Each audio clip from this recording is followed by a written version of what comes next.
What's up? Welcome back to my channel. In today's video, I wanted to talk about why invest in Philadelphia. Stay tuned.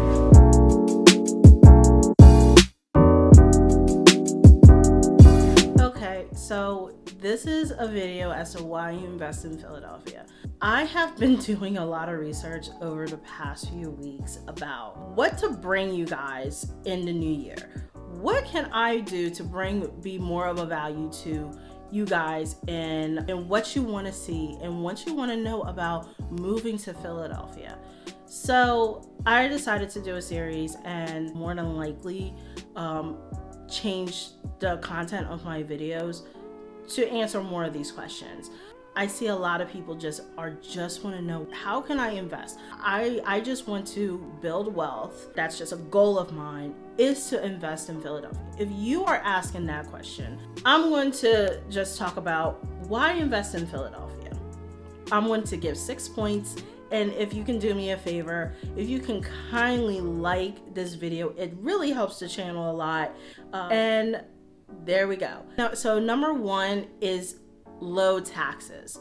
Philadelphia is the city of Philadelphia, meaning also known as Philadelphia County, has low taxes, and we're also very affordable. Now, for low taxes, so to purchase a home in Philadelphia, our taxes are extremely low.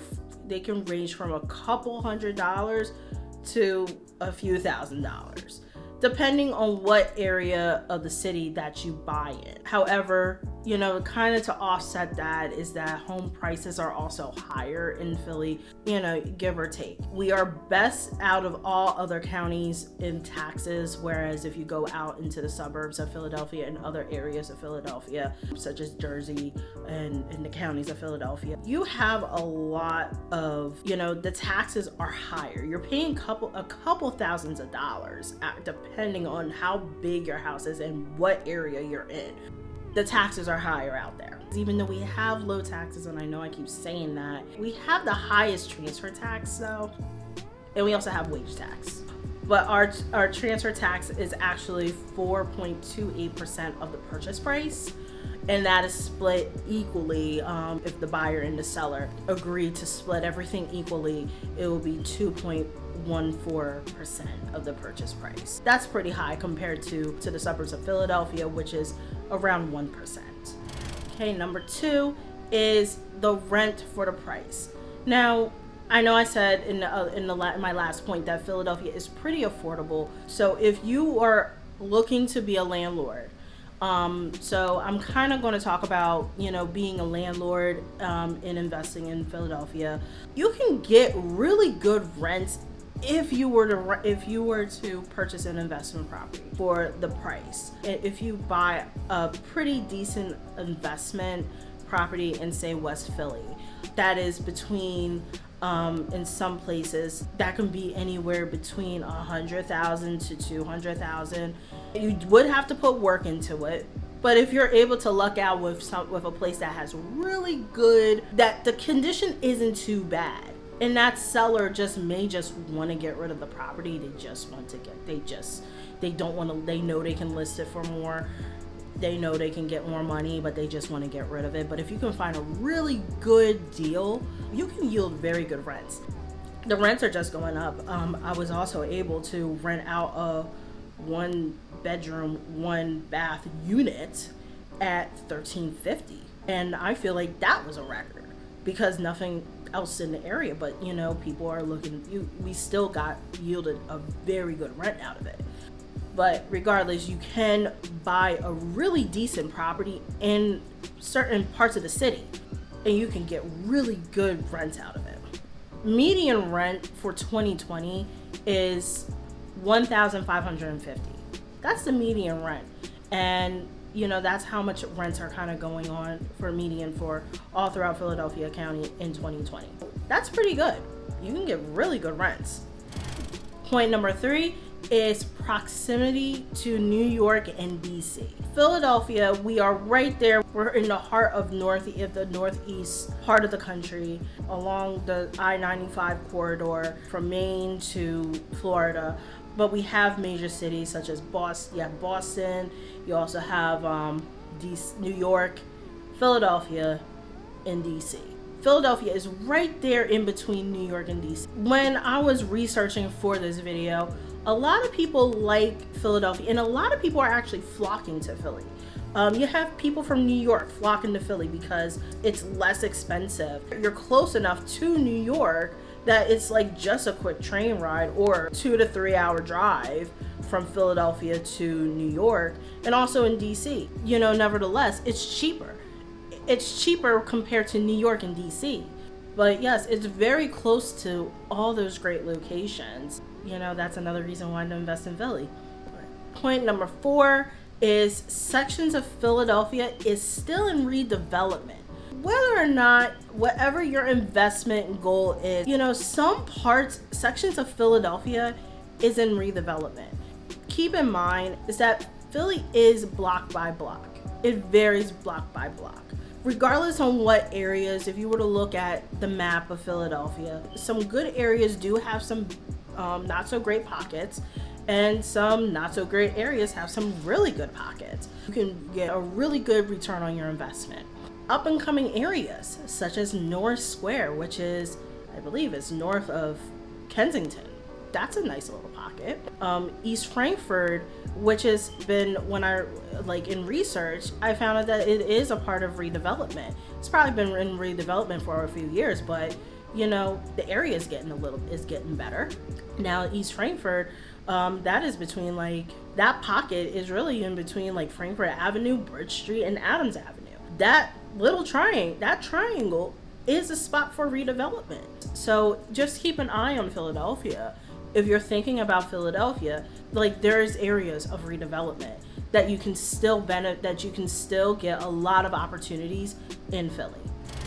Okay, number 5 is that Philly is landlord friendly, depending on where you go. Some people will say that Philly is not so landlord friendly, it's more tenant friendly, but I'm going to err on the side of landlords because at the end of the day, you pay to stay. The law is pretty straightforward where it comes to landlord-tenant law. The law is pretty straightforward. There's really not anything you can really do to get out of your leases, unfortunately, depending on how, if you being a landlord and you have a really good contract. I've seen tenant leases, I should say, be bulletproof leases. I saw one like that. Literally, it was if the landlord was to put it towards, if they were to have an issue with the tenant, if it was for non-payment of rent, the law is pretty straightforward when it comes to that.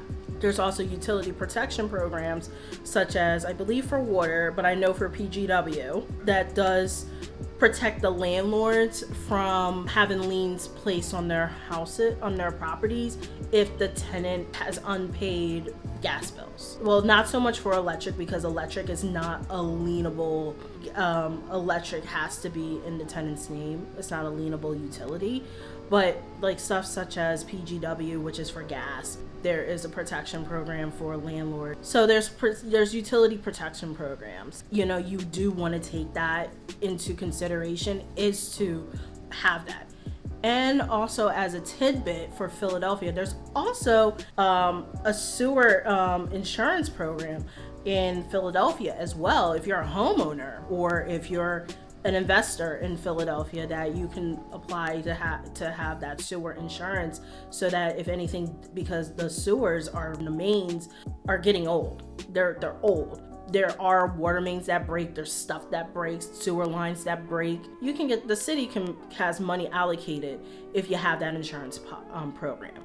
So I'll also link that information down below, as well as the different utility protection programs and whatnot.